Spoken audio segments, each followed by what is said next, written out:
அவங்க அப்பா பேரு குமார், எங்க அப்பா பேரு குமார் தான். 10 வருஷமா நான் லவ் பண்ணேன் அந்த பையனை, வைரமுத்துங்கிற பையனை 10 வருஷமா லவ் பண்ணேன். அவனுக்கு 2 தங்கச்சி இருக்கு. தங்கச்சி இருக்குன்னு சொல்லிட்டு தான் நான் இவ்வளவு நாள் நான் வெயிட் பண்ணேன். அப்பா அம்மா போராட்டத்தோட சம்மத்தோட நம்ம கல்யாணம் பண்ணணும் அப்படின்னு இருந்தேன். அவங்க என்ன கல்யாணம் பண்ணணும் டார்ச்சர் பண்ணிக்கிட்டே இருந்தாங்க. நான் மறுப்பு தெரிவிச்சுக்கிட்டே இருந்தேன். அடிச்சாங்க, உதைச்சாங்க, எல்லாத்தையுமே அனுபவிச்சு 10 ஆண்டு காலமாவே அனுபவிச்சேன். திருப்பி நான் சென்னையில வேலைக்கு போனேன். 2 வருஷமா சென்னையில தான் வேலை பார்க்குறேன். சூப்பர்வைசரா இருக்கிறேன். சென்னையில வேலை பார்த்து அப்பப்போ வீட்டுக்கு வருவேன். அப்பப்பயும் டார்ச்சர் பண்ணுவாங்க. நான் அந்த பையன்ட்டு சொல்லுவேன், இது மாதிரியே நான் கல்யாணம் பண்ணிக்க, வேற மாப்பிள்ளைக்கு கல்யாணம் பண்ணிக்குவேன்னு டார்ச்சர் பண்றாங்க முத்து, நீ என்ன முடிவு சொல்லு. நான் பாப்பா சம்மத்தோட பொண்ணு கேட்கிறேன், நம்ம கல்யாணம் பண்ணிக்குமா நீ அப்படிதான் சொன்னாங்க. இப்போ ஊர்ல இருந்து திரும்பி வீட்டுக்கு வந்தப்பயும் கல்யாணம் பண்ணணும் அப்படின்னு சொன்னாங்க. நான் கோச்சிட்டு போய் பெருமா வீட்டுல இருந்தோன்னே போலீஸ்ல போய் கம்ப்ளைண்ட். அந்த பையன் ஆனந்த் பட்டறையில வேலை பாக்குறாங்க. பட்டறையில போய் அடிச்சு இவங்களே போய் போலீஸ் ஸ்டேஷன்ல கம்ப்ளைண்ட் கொடுத்தாங்க. கம்ப்ளைண்ட் கொடுத்து என்னையும் வர சொன்னாங்க, அவங்க வீட்லயும் வர சொன்னாங்க. எல்லாருமே வந்தோடனே போலீஸ் என்ன கேட்டாங்க. முன்னாடி என்ன விசாரிச்சாங்க, அவங்கள விசாரிச்சாங்க. அதுக்கு 6 மணிக்கும் பிறகுதான் நான் வந்தேன்.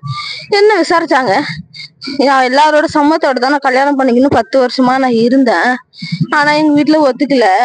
நான் அந்த பையனை தான் நான் கல்யாணம் பண்ணிப்பேன், அந்த பையனையும் என்னதான் கல்யாணம் பண்ணிப்பான். அந்த பையன் எவ்வளவு நாள் வெயிட் பண்ணணும்னு கேட்டான். 6 மாசம் வெயிட் பண்ணா போதும். அந்த பையன் பண்ணுவானா அப்படின்னு கேட்டான். அவங்க பண்ணுவாங்க, எத்தனை வருஷமா இருந்தாலும் அவங்க வெயிட் பண்ணுவாங்க, எங்களுக்கு 6 மாசம் வெயிட் பண்ணா போதும் அப்படிதான் நாங்க சொன்னோம். சரின்னு சொல்லிட்டு 6 மாசமா வெயிட் பண்ண முடியாது, எங்களுக்கு பொண்ணு தேவையில்லை அப்படின்னு சொல்லிட்டு எங்க அப்பா வரல. எங்க அப்பா கல்யாண சம்மத்தோட பொண்ணு தான் இருந்தாங்க. எங்க நடிச்சதப்பா பாஸ்கர் என்ன பண்ணிட்டாங்க, எங்களுக்கு பொண்ணு வேணாம், அவங்களுக்குதான் வேணும்னு சொல்லிட்டா நாங்க எல்லாத்தையும் எழுதி கொடுத்துடுறோம், அவங்களோட போகணும் அப்படின்னு சொல்லிட்டாங்க. ஆனா நான் அப்பா அம்மா வேணாம், நான் எழுதி கொடுக்கல. நான் முத்த திருமணம் செய்யணும், 10 ஆண்டு லவ் பண்ணேன் அப்படின்னு தான் நான் எழுதி தந்தேன்னா அப்பா அம்மா எனக்கு வேணான்னு நான் சொல்லவே இல்லை. அதுக்கப்புறம் எழுதி கொடுத்தேன்னா ஒரு போட்டோ எல்லாரும் நிக்க வச்சு போட்டோ எடுத்து நீங்க ரிஜிஸ்டர் மேரேஜ் பண்ணிக்கீங்க, அதுக்கப்புறம் நீங்க எப்போ வேணாலும் கல்யாணம் பண்ணிக்கீங்கன்னு போலீஸ் சொன்னாங்க. நீங்க கல்யாணம் பண்றதுக்கு உங்களை எதுவும் பண்ண மாட்டாங்க. நான் அப்பயே சொன்னேன், இந்த பையன் மேல எதுவும் பண்ணக்கூடாதுன்னு சொல்லுங்க சார் அப்படின்னு சொல்லிதான் நான் திருப்பி வந்தேன்.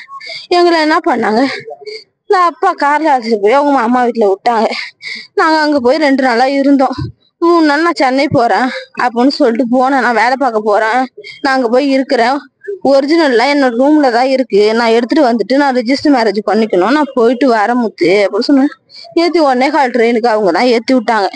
ஏத்தி விட்டுட்டு நான் அப்பயே சொன்னேன், நான் போல 4 மணி ட்ரெயினுக்காச்சும் நான் போறேன் அப்படின்னா, இல்ல வீட்டுல வேலை பாக்குறாங்க, நீ போமாலினி, 1 வாரம் கழிச்சு நான் உன்னை பார்க்க நான் வரேன், நீ போமாலினி அப்படின்னு சொன்னாங்க.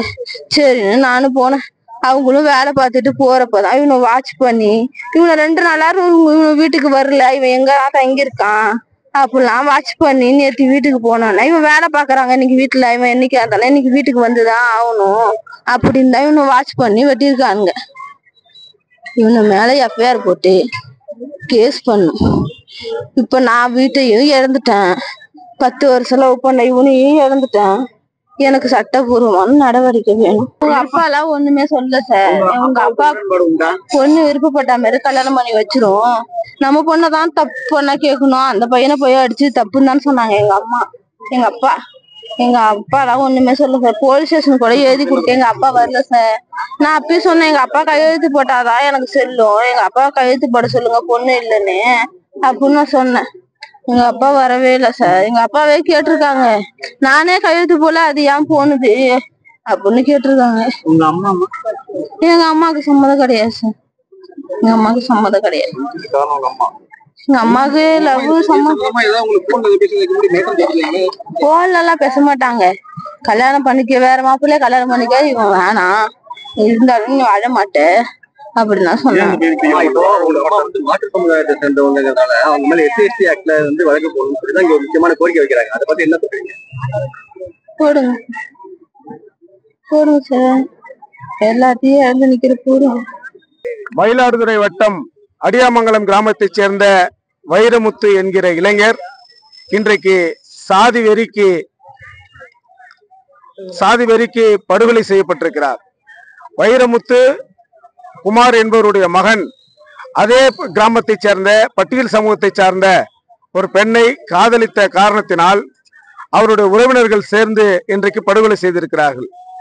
அவர் காதலித்த பெண்ணினுடைய தாயார் ஒரு மாற்று சமூகத்தை சார்ந்தவர், அவர் தலித் அல்லாதவர். தான் பிறந்த சமூகத்தில் தான் தன்னுடைய பெண்ணை கொடுக்க வேண்டும் என்று தொடர்ந்து வலியுறுத்தி வந்திருக்கிறார். இந்த காதலுக்கு எதிர்ப்பு தெரிவித்திருக்கிறார். கடந்த 8ஆம் தேதி வைரமுத்து பணியாற்றுகிற அந்த மெக்கானிக் ஷாப்புக்கு சென்று வைரமுத்துவை எச்சரித்து அவரை செருப்பால் அடித்து அவரை கொலை மிரட்டல் விடுத்து, நீ என் பெண்ணை பின்தொடர்ந்தாய் என்று சொன்னால் உன்னை கொலை செய்து விடுவேன் என்று கூட மிரட்டி இருக்கிறார். அவருடைய வீடியோ ஆதாரங்கள் இருக்கிறது. இன்றைக்கு கொலையில் சம்பந்தப்பட்டவர்கள் பட்டியல் சமூகத்தை சார்ந்தவர்களாக இருந்தாலும் கூட இந்த கொலையை செய்வதற்கு தூண்டிவிட்ட பின்புலமாக இருந்தவர் மாற்று சமூகத்தை சார்ந்தவர் என்பதால் நீங்கள் வன்கொடுமை தடுப்பு சட்டத்தின் கீழ் வழக்கு பதிவு செய்யப்பட வேண்டும் என்று காவல்துறையை வலியுறுத்தி மார்க்சிஸ்ட் கம்யூனிஸ்ட் கட்சி, விடுதலை சிறுத்தைகள் கட்சி, தீண்டாமை ஒழிப்பு முன்னணி கடந்த 3 மணி நேரமாக சாலை மறியல் போராட்டம் நடத்தி வருகிறோம். ஆனால் மயிலாடுதுறையினுடைய டிஎஸ்பி அவர்கள் பிசிஆர் வழக்கு போடுவதற்கு பதிலாக நான் எதிர்காலத்தில் வழக்கை திருத்தம் செய்து கொள்கிறேன், பிசிஆர் வழக்கு போட முடியாது என்று பிடிவாதமாக இருக்கிறார். வைரமுத்துவை இழந்திருக்கிற குடும்பம் இன்றைக்கு நடுத்தருவிலே நிற்கிறது.